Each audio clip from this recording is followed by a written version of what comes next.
Draft has been going while we've been talking. There was a crash on our overlay, so thank you to production for getting that all fixed, and we are up and going. The Yumi lock-in surprises me a little bit so early, but strong champion, really frustrating to fight against if paired with a good safe marksman. So I'm excited for that. And I personally am a Riven enjoyer, and I'm really excited to see 1989 TS pilot this champion. Yeah, I'm not quite sure you can first pick Riven or as a second on red side there without seeing the enemy top laner. We do see Poppy locked in. Poppy's W is really good in a Riven. Riven Hmm. can't cast any of her abilities, so that makes it a little bit harder to play that matchup. We'll see if that's what they plan to do with Poppy. Even if Poppy is in the jungle, I still think that that's a killer champion to pick right after seeing a Riven. And then the lock-in of the Ezreal with the Yumi, there's almost no way this Ezreal dies, right? He's got the arcane shift, he's already got super range with the Q, and like then you just heal and shield him. So I think that the Ezreal is going to become a problem pretty quick. Yeah, we do see on the side of EMCC PC a very safe bot lane duo, and looks like Dirty Dogs are opting to take Sivern of that. Maybe just start push waves, farm it out, and maybe look to not interact too much in lane and try to generate leads with map pressure. Yeah, shoving the wave under the turret, forcing Ezreal, who already likes the CS under turret, to just do that while they get to pressure on the Drake and get some vision, maybe some scuttle crabs and such.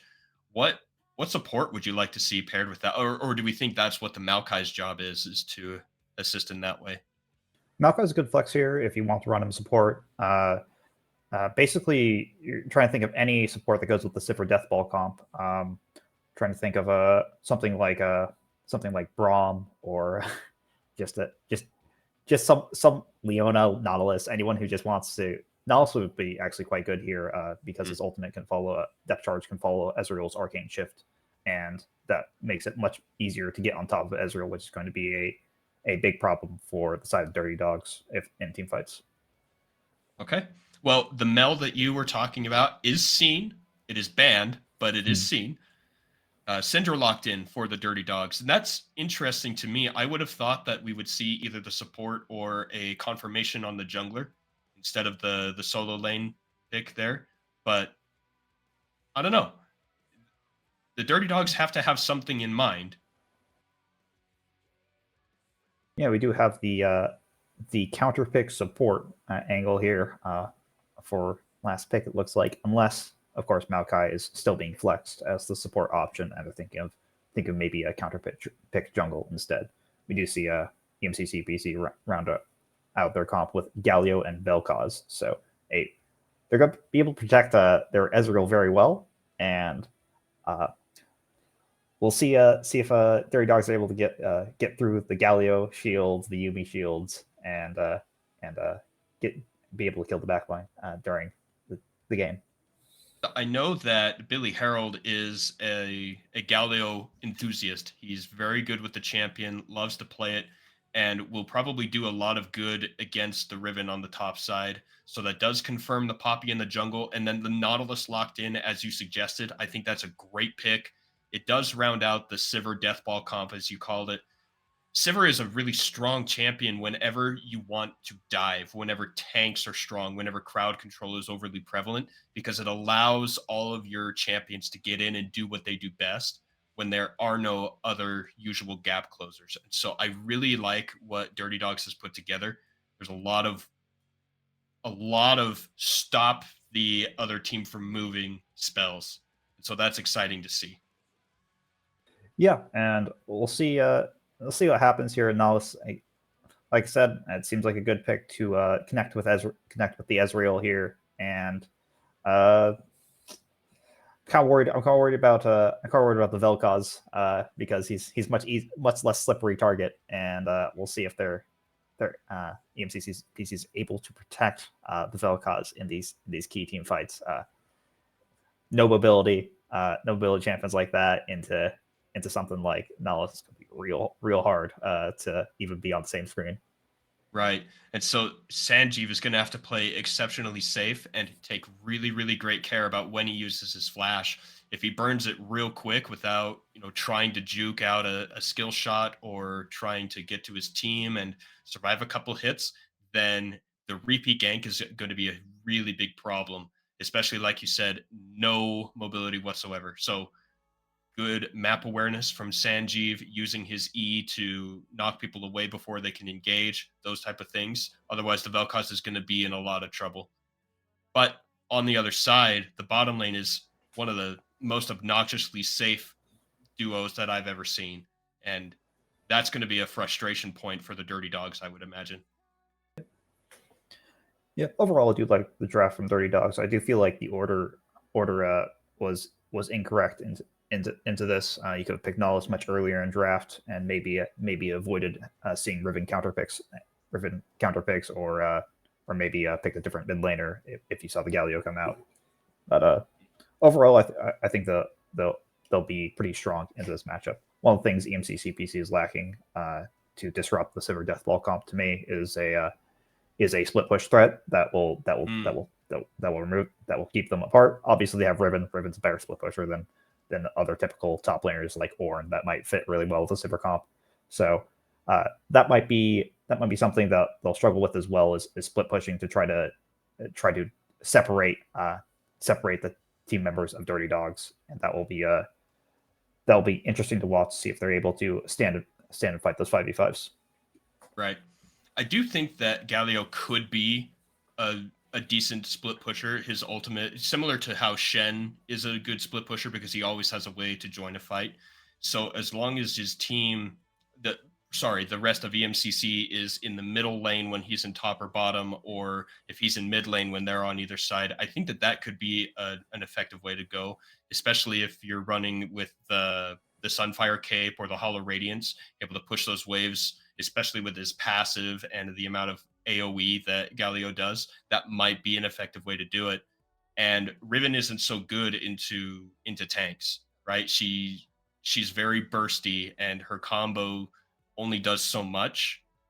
And if you're not losing your health, then the Wind Slash doesn't deal as much damage either. And so I think that the Galio was a really intelligent pick. Yeah, if I'm playing Riven here, I'm definitely not very happy. I don't think I can play the game.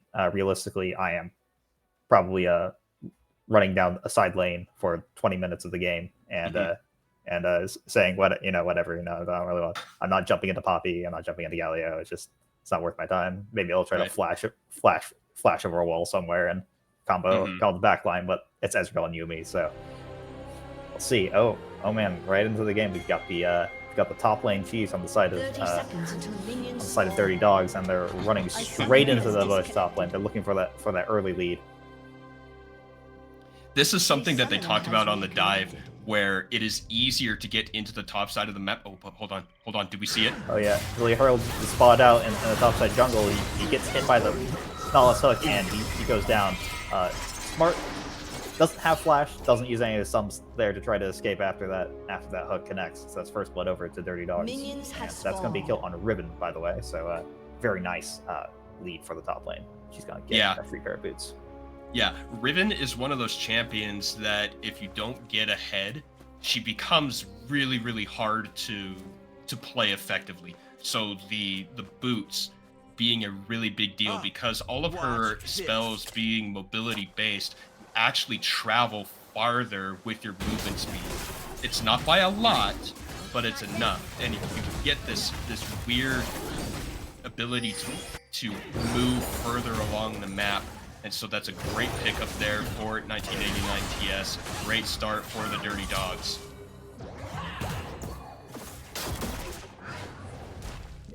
More engaged though. That was top lane too.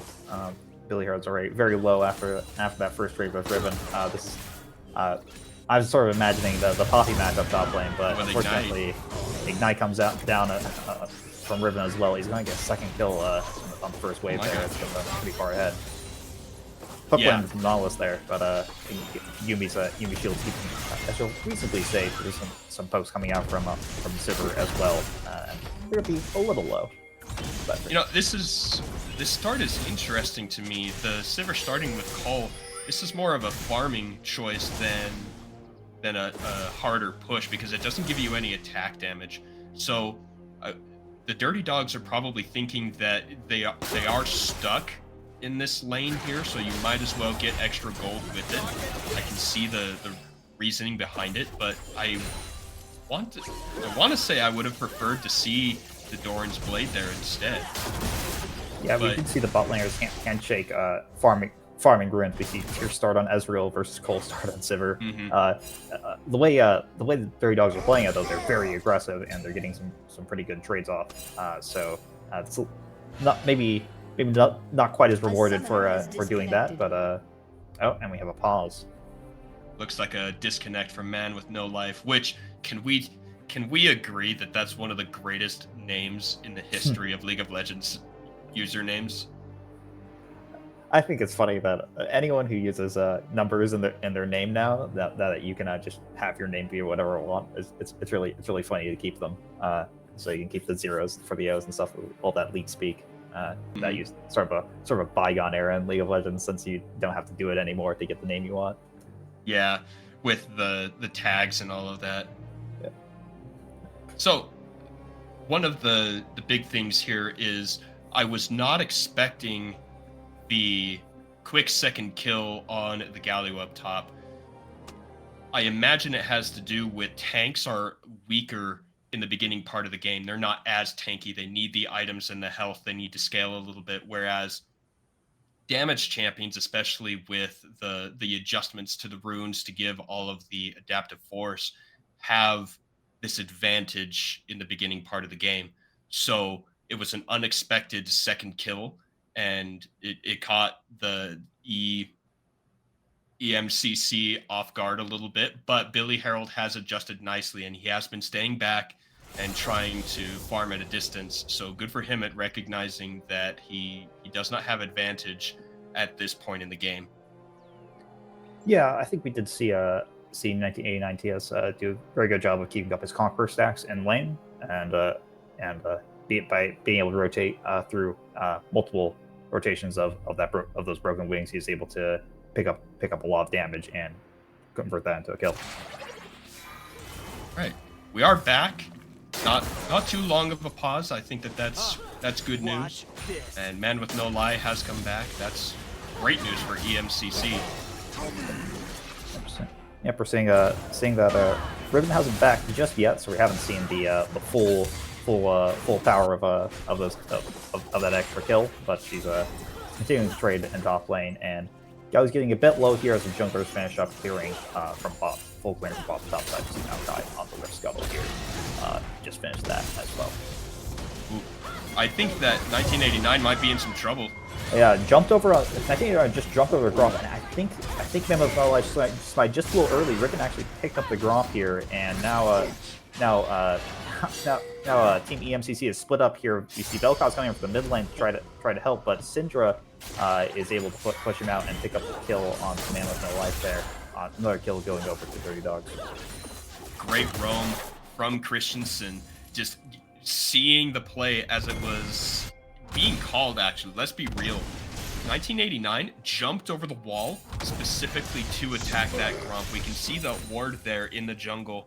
That was why they were moving that direction. Alpha Beta Cat was not even hesitating to follow up on it. So Christensen knew that was the play. Gets over there, scatters the weak, picks up the kill, and it gives them the first tick onto the feats of strength. And this is really, really good for the Dirty Dogs. They got their first blood, they got their second follow-up, and they got a perfect roam, and they're able to outplay the disadvantages that came into the draft with the Poppy, with the tanky opponent to the Riven, and the pressure that they're able to put will even net them a Drake.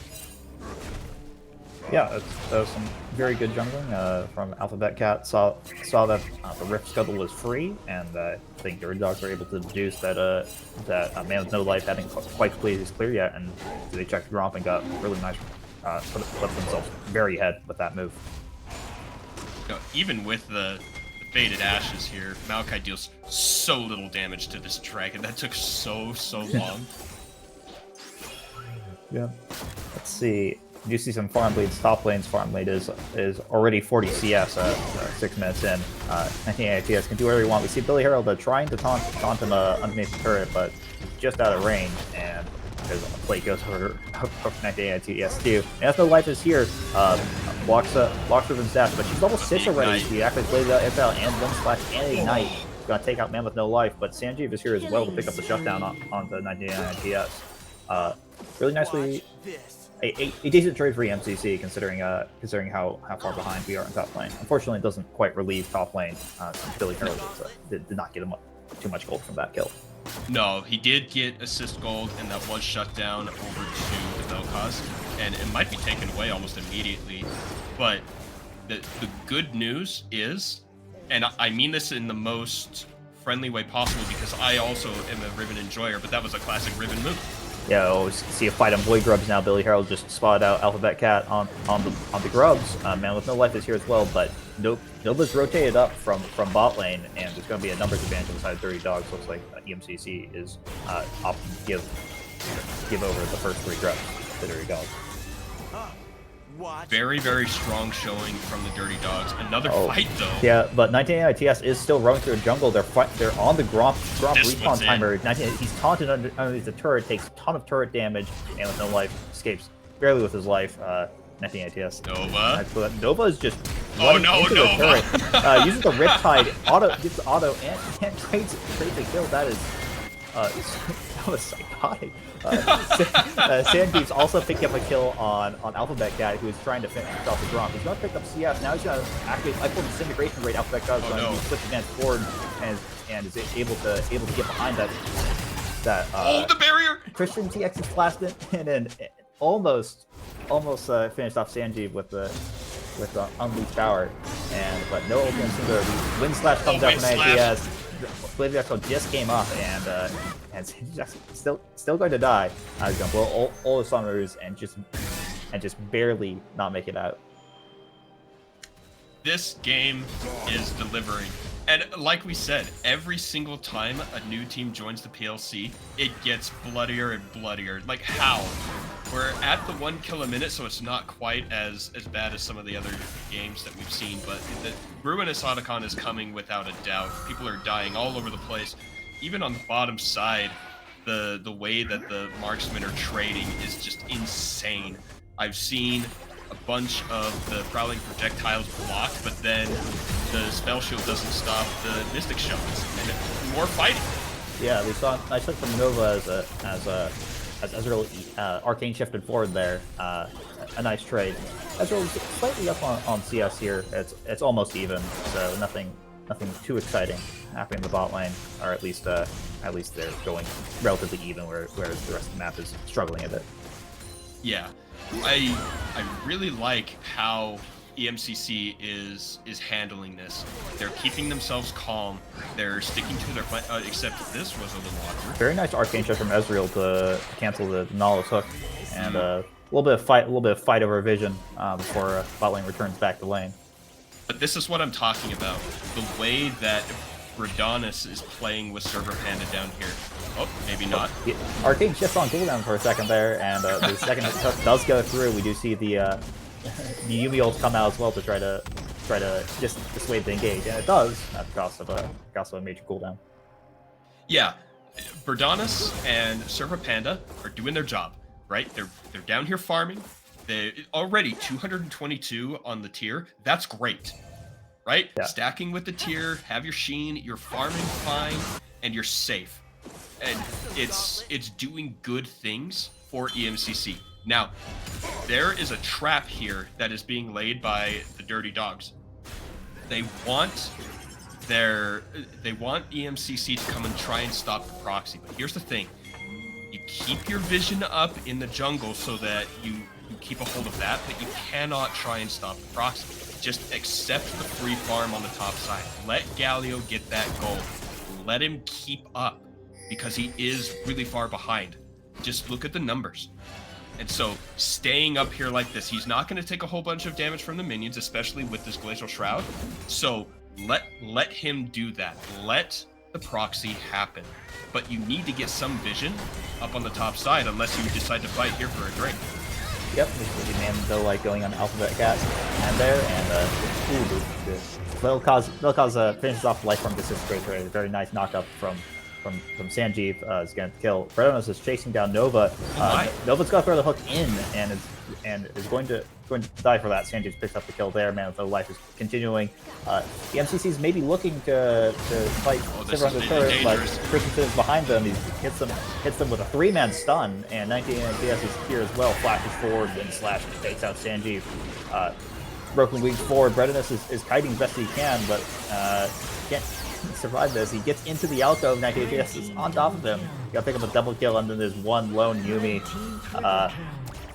And fortunately, there's another 300 gold over to 99 FPS. He's very far ahead here, and Sivir's going to start picking up some plays on the bot lane.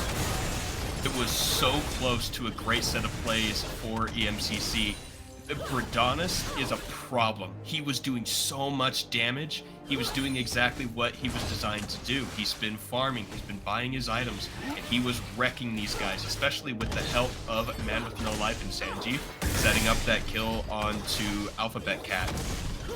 It was so clean, but then they stayed too long. They got the kill onto Nova, but they went into a choke point. When you have a Riven and Sivir, you cannot just fight in a choke point. That's not how that works, but jump forward. PC Bredonos arcane shifting in. He's going to land the Mystic Shot, but Sivir's going to barrier that and survive. Greed for plays a little bit, but is not terribly punished for that. We also did see Alphabet Cat pick up the 6 grubs, so that's a huge pickup for 30 dogs. And they're actually going to be able to pick up this dragon as well. Well, that'll give them feats. Yeah, if they're able to get it, that'll give them feats. What the heck is Poppy building? Is that a Death's Dance? I think it could be Eclipse. So trying to think of the possible build items. Yeah. Let's see. I mean, Bredonos is rotating up to this dragon. Man with no life isn't here though. They don't have a smite. You see the Maokai ult come out here and root up Bredonos there, but no fighting. Just they pick up the very nice Hextech dragon as the drift changes to Inferno. Inferno Rift is exactly what we like to see here at PLC. More damage, more damage, more damage. And I like it. I like the opening up of the map. By the way, I'm going to go ahead and go on a little bit of a tangent here. I love the Elemental Rift changes. The fact that they implemented that as a thing, a permanent thing. I don't think every Rift is perfect, but I love the concept, and I think they did a great job with the 4 original elements. I think they did good stuff. We do see. The Elemental Rifts do have some fun things, although sometimes the Earth Dragon, I say sometimes I lose rhythm. But we do see. We've been seeing this on the map quite a bit, but 19 PS has been basically poaching the EMCC's topside jungle as well as proxy farming, and you see the vision line Dirty Dogs has set up in the jungle so they know who's there, and they'll be able to, if Man with No Life walks in there, they can theoretically just jump on him because he's already weak as is. Now we see Bredonos needs to leave. Yeah, Bredonos is going to get targeted with the Death Card. Nova's going to flash forward, but they're going to find Man with No Life. He's going to hit these charge onto Nova. Nova's going to die, and Sivir's all alone here, getting beat up, slowed down, and another kill. Blue team double kill. Pick up a decent chunk of change from those 2 kills, and is able to push down the bot lane. That was nearly 400 gold for that shutdown. That was great. I saw a 388 pop up there. Now, I thought Bredonos stayed too long. But when you know that Man with No Life is on his way, that actually was not bad at all. So they do lose the turret, and I mean, you've already lost the feeds anyway, so it's not that big of a deal. However, it is the first turret, so it is a big deal. But you get 2 kills back, one of which was definitely a shutdown. So good things for EMCC there, and I like that they are continuing to play this game this way, to be strong, to try and find their advantages and get what they can here while they have the opportunity. Very nice punishment. Hex Flash.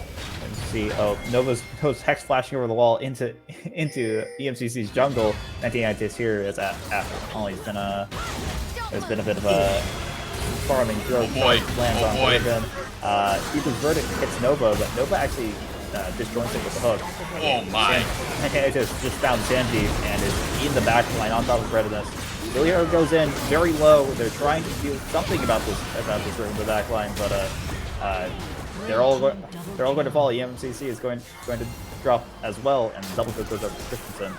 And as a messy fight in the topside jungle, as I said, Dirty Dogs has a lot of words, a lot of vision, and they know whether they can take the fight or not. Hubris plus Sundered Sky means that Riven is probably going to be dealing way too much damage and is never going to die. Once Eclipse comes out on that item combo, she will be nearly unkillable and will be dealing so much silly damage. So 1989 TS really doing a great job here. Oh, that turret's not live enough. 1989 TS is taking a lot, but unfortunately not with enough 6 health. Grubs, it's 1 HP, and Billy Harold just teleported to a turret that is gone, which is very, very rough for him. He's trying to escape. Drowns a taunt. He's getting some space here, and he actually makes it out with the taunts, which is pretty surprising. 1989 TS just goes for more. Basically, they're jumping the wall, but Prentice is there, man with no lives there. He just jumped with like 4 people and died. That was a little awkward. Nova's now alone here in the topside jungle, and EMCC is trying to find him as well. Man with no life is also targeting Alphabet Cat. He's going to try to get out with his ulti, flashes away, and man, they're still going. Simper ult is right. Oh my gosh! You can see the auto attack from Poppy hits him with the shield bash, Captain America style, and kill goes over to Man with no life. That was very messy fight. Dirty Dogs giving up a lot of gold with those kills, and they do pick up the Rift Herald, so it's not all lost for them. That was a pretty large gold swing. I think they call that limit testing when you jump into 4 members of the enemy team for what appears to be no reason, and well, limit has been tested and been identified. So 1989 TS cannot stand against 4, especially when the Poppy is there. Regardless of the steadfast presence, that wall slam was heroic charge. Sorry, that's what it's called. Just like smashed it. Right? When you can't move as Riven, you lose. That's just how it works. She's really annoying to fight because she is so mobile, but the moment she can't move, she's useless. So good job to them. They get the shutdown gold once again. But I think we need to see a little bit more discipline from the Dirty Dogs if they're gonna really win this game. But yeah, I could be being faced into the mid lane, and unfortunately, EMCC is not able to escort him out, so he's going to end up dying there. Just got a little too close to that dragon that the Dirty Dogs were taking, and they found their opportunity. So the Eclipse is a fun idea, but the problem is you have to be fighting someone for the benefit of that item. And so if you're not, then you just... There we go. Yeah, hold up here. We see Billy Harold getting found on the top lane. 99 TS activates Blade of Exile, is going in for the kill here. And Billy Harold's having trouble escaping. Nova just came up from the top side from behind him as well. Is going to lock him up. And unfortunately, another kill over to Riven here. We're approaching the flame horizon of the top lane, and that's gonna be hard to deal with, even though, as you said, that Poppy's pro charge just basically negates the entire champion. It's interesting that everything we talked about in the draft hasn't happened, right? There's been no real interrupt to the mobility on the side of Dirty Dogs by the Poppy. She's never quite in the right spot, and at this moment with this itemization isn't tanky enough to really be the one to start those fights. And then on the other side, the Sivir has been forced to answer the Ezreal the entire time. Oh, well, this is unfortunate for Man with No Life. Man with No Life, again, Dirty Dogs is messing around in the jungle. He's going to flash out, but this isn't good. In, and Team Fury's hits the blue buff as well as Maokai. So as the fight strained 99 FPS. So Wolves again jumping over the wall into 3 people. The mid slash is going to kill Redness, and that's most of EMCC's damage. So they're gonna back off of that, and once again, Dirty Dogs is winning the topside jungle fights. So I have a question. Yeah. If the Keeper's Verdict throws people toward their Nexus, why did the blue side blue buff get thrown toward the red Nexus? Yeah, that's a great question. I really have no idea other than the fact that that must identify all enemies as part of the red team. That's what I was thinking. But speaking of enemies, Otacon has taken great pressure from the Dirty Dogs. They get that pretty easily. They're going to pick up all these flowers. And Observer, if we could get a quick hover over any member of the red team and see their flower. Oh, hold on. We have to do that in a minute. Yeah, Christensen was bush camping there looking for that kill, but he's going to miss the stun. All right. I saw 56. Okay, so that's 28 free adaptive force on every single member of the Dirty Dogs. They're going to get 40 extra gold on every kill. So it's dangerous. Very, very dangerous for the side of EMCC, and unless they can pull out some crazy combo, I think that this is pretty doomed here at 22 minutes on our first game. But I'm not doom and gloom yet, because again, I think that what they have drafted can work. I want to see more defensive play out of Man with No Life. I want to see better itemization in that way as well, or a way to proc it. But Predator's going in on Sivir here, and Nova's waiting in the wings to land that hook on Predator. They maybe thought that Sivir was isolated there, and we do see the Life Force disintegration rate try to finish Sivir off. With 1 HP. Rift Trail just got dropped by Maokai, so can run it down the mid lane. Man with No Life goes in on Christensen and Nova, but is not going to be able to connect. Sanji's still sort of a little on the wings there, trying to reach the damage, but unfortunately not enough. 99 FPS is so strong that he's just going to power dive Galio and straight up and basically one-shot him with those shrubs. Red team's going to start tearing apart all the turrets. Hook lands on the Sanji and the Nexus, and all Dirty Dogs are there to dog pile. Dog pile, as you said. So that Redness is desperately trying to pick up the kill on Christensen. Arcane shifts forward, but meets the rest of the team of Dirty Dogs, and that leaves 1-4 Yumi all alone, and the base will fall on the side of EMCC. A very nicely played from Dirty Dogs in a game where they were able to really take control from the top side from minute 1. So that was really nice. I like the adaptation from 1989 to pick up the Lord Dominic's Regard. You got to be able to cut through that armor, because the first item that Billy Harold built was the Frozen Heart. Yeah, that one. The most armor in the game, right? Yeah, it was like 90 armor. I think most. It's huge, and so being able to cut straight through that. She's a terrifying champion. Love her to death, but she's terrifying. So be careful with that. A lot of fun. I think the creativity with the Poppy was also really, really entertaining. The fact is that Poppy's base damages are quite high, and the lethality direction there with the Eclipse could be a lot of fun. I just don't think it was the right direction for this particular game. You had no other solid engage. You had Galio, but when you have a Yumi support, you have to have both as your front line in order to get that back to front. Whereas on the side of the Dirty Dogs, that's exactly what they did. They had a skirmisher in the Riven, but then Nautilus and Maokai were both exceptionally tanky, and they were able to set up better plays for their team. So good lesson to learn for EMCC, and congratulations to the Dirty Dogs for sure.